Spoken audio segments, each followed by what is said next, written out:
Imsonia. Bertemu lagi nih kita di podcast Imsonia, inspirasi obrolan mengenai apa saja. Nah, saya Liandriani sebagai host di podcast kali ini. Saya tidak sendiri, ada dua narasumber kita yang akan mengobrol bersama kita di podcast kali ini. Silakan diperkenalkan. Dari saya dulu ya mungkin. Perkenalkan, nama saya Ana Firdausi Nuzula. Ini saya semester 5 jurusan psikologi. Oke, saya perkenalkan, nama saya Kavia Sagalika Cahya, semester 5, mahasiswa psikologi. Boleh dikasih tahu nih Kak, kabarnya hari ini bagaimana? Kalau dari saya ya, saya baik, teman hari ini, alhamdulillah. Tadi sudah makan? Oh, belum. Belum. Belum Kak. Kak Bila, kabarnya bagaimana hari ini? Alhamdulillah baik, dan alhamdulillah tadi sudah makan, Kak. Sudah, bagus. Terus kesibukannya? Kakak lagi sibuk apa kan? Mungkin dari Kamila dulu. Dari aku dulu. Kalau aku sih kesehariannya sibuk ngebantuin mama di daycare ya, kayak penitipan anak gitu. Jadi mamaku ini buka penitipan anak, yaitu kayak usaha keluarga, yang kerjanya itu cuma aku sama mama aja, itu yang kerja. Ke anak sibuknya ngapain? Kalau dari saya ya, selain kesibukannya kuliah, saya juga ini ambil pekerjaan paruh waktu. Jadi ketika ada tugas dari perkuliahan, biasanya itu barengan sama tugas dari pekerjaan tersebut. Jadi ya sebisa mungkin saya ini harus manajemen waktu saya biar sama-sama terus selesaikan tugas tersebut gitu Kak. Nah, ngomong-ngomong soal kesibukan nih, pasti kesibukannya kan padat nih dari pagi sampai sore sampai malam. Iya. Ada nggak sih rasa lelah gitu, rasa kayak capek, aku gini terus, ada kan pasti. Terus kira-kira kakak untuk mengatasi kelelahan itu bisa cerita ke siapa atau mengungkapannya bagaimana? Mungkin dari saya dulu. Iya. Kalau biasanya kan, kalau misal dari tugasnya banyak gitu ya, pastinya saya juga merasa lelah, merasa capek. Sebisa mungkin saya ini bisa mengontrol pikiran saya gitu. Kalau untuk cerita ke orang lain, saya masih kurang bisa gitu untuk mengungkapkan apa yang saya rasakan kepada orang lain. Jadi biasanya kalau misal lagi capek atau lelah, saya biasanya memilih untuk sendiri gitu, mengisi energi sendiri, misal kayak tidur, baca-baca gitu. Seperti itu sih Kak. Gitu. Kalau Kak Bila nih, Oke, kalau saya ya, ketika saya lelah, ketika saya kayak udah capek banget sama tugas, sama kegiatan-kegiatan itu, saya akan mengadu kepada Sang Pencipta. Ya kayak apa ya, sholat sunnah kayak gitu. Terus saya akan berdoa sambil entah aku cerahin semuanya ke Pencipta gitu. Karena kalau ke manusia itu saya nggak terlalu bisa.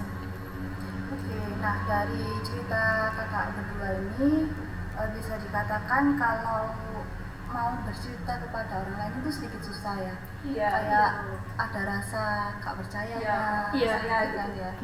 Nah, dari jawaban kakak berdua tadi bisa dikatakan kalau kita mau cerita ke orang lain kan pasti susah ya. Pasti ada rasa nggak percaya diri atau kita yang nggak percaya sama dia, sama orang yang mau kita ceritain. Pasti ada takut nanti dibocorin ke mana-mana. Nah, dari sisi psikologi nih, apakah ada teknik-teknik yang bisa membantu kita untuk mudah bercerita dengan orang lain?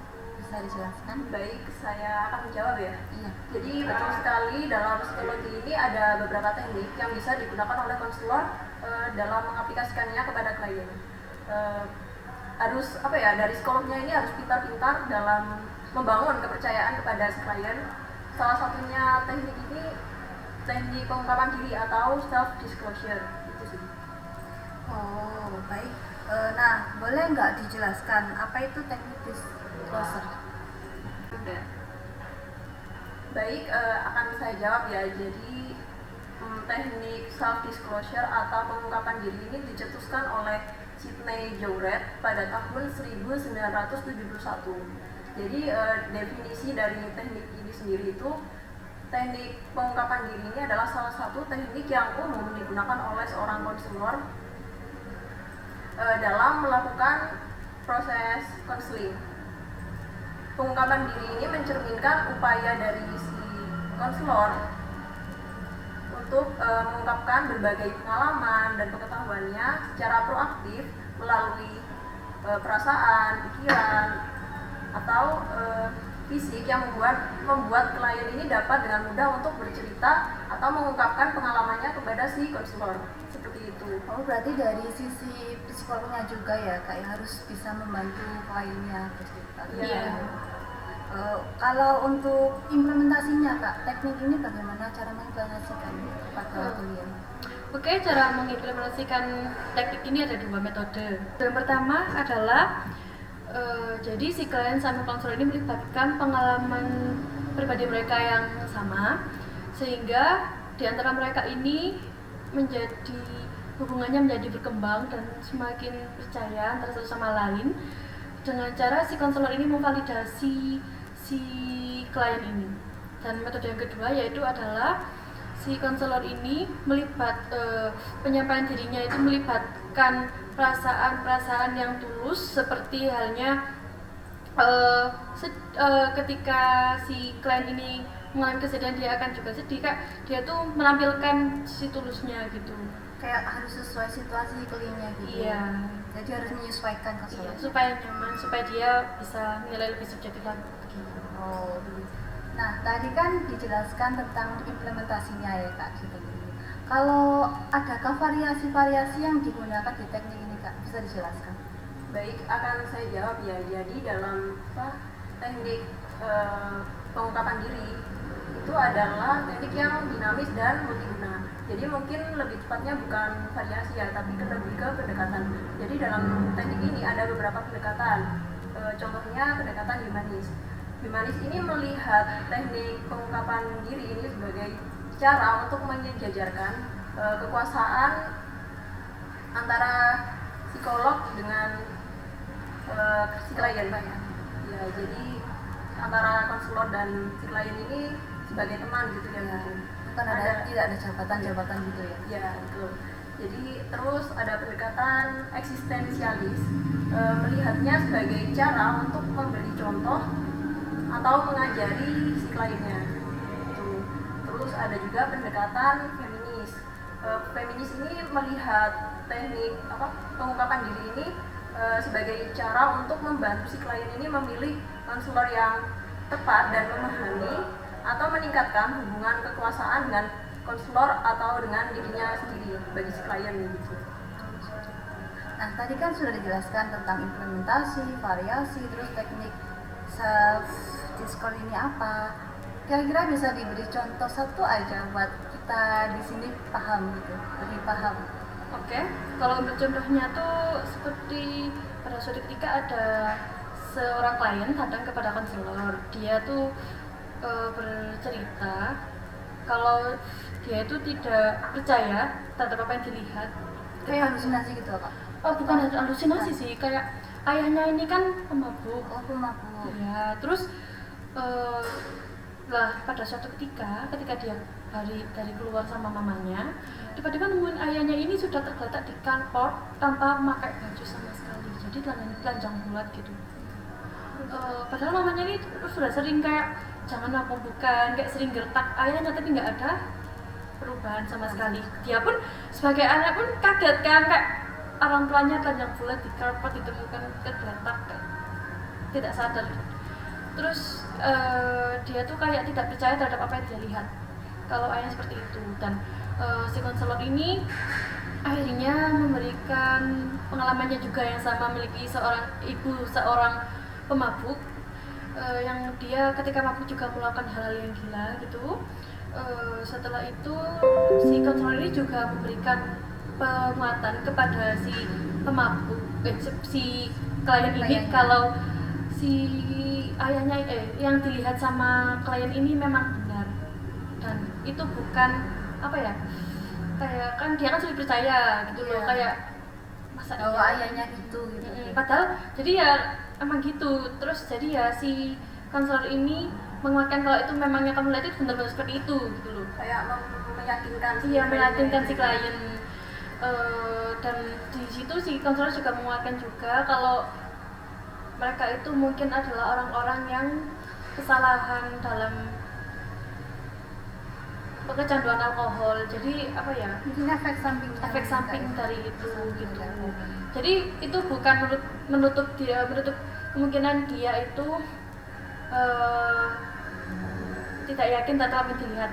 Dia harus yakin dan itu memang seperti itu gitu. Jadi teknik ini lebih ke meyakinkan bahwa yang dialami kliennya itu benar-benar terjadi Dan juga supaya si klien ini bisa melihat jalan keluarnya seperti apa gitu, bisa menemukan solusinya ya. Iya. Oke Kak, saya punya pertanyaan terakhir nih. Nah, pertanyaannya ini pada dasarnya apa sih manfaat dari teknik ini? Lebih ke apa buat klien ini bisa bercerita? Silakan. Baik, akan saya jawab ya. Jadi dalam teknik pengungkapan diri ini ada beberapa manfaat. Yang pertama itu pengungkapan diri ini membentuk hubungan awal antara si konselor ini dengan si klien. Terus ini teknik ini juga mengindikasikan bahwa si konselor ini autentik dan tulus kepada si klien dia. Terus pengungkapan diri ini membantu si klien juga berhubungan dengan cara yang lebih mendalam dan lebih bermakna dengan konselor maupun dengan dirinya sendiri, seperti itu. Gitu ya teman-teman, teknik-teknik yang ada dalam psikologi untuk membantu kita mengungkapkan sebuah perasaan yang terpendam yang sulit banget untuk kita sampaikan. Nah, dari narasumber apakah ada yang ingin ditambahkan atau disampaikan lagi? Mungkin dari saya ya mengulang aja dari yang apa yang kita sudah bahas. Jadi teknik ini adalah upaya dari konselor untuk membantu meyakinkan si kliennya. Juga tadi sudah saya sebutkan juga pendekatan-pendekatan yang ada di dalam teknik pengungkapan diri ini. Terus sama manfaatnya juga ya udah saya sebutkan juga. Jadi self disclosure ini juga berperan dalam pembentukan apa ya, kayak jadi diri antara dirinya si klien ini supaya menjadi lebih baik lagi.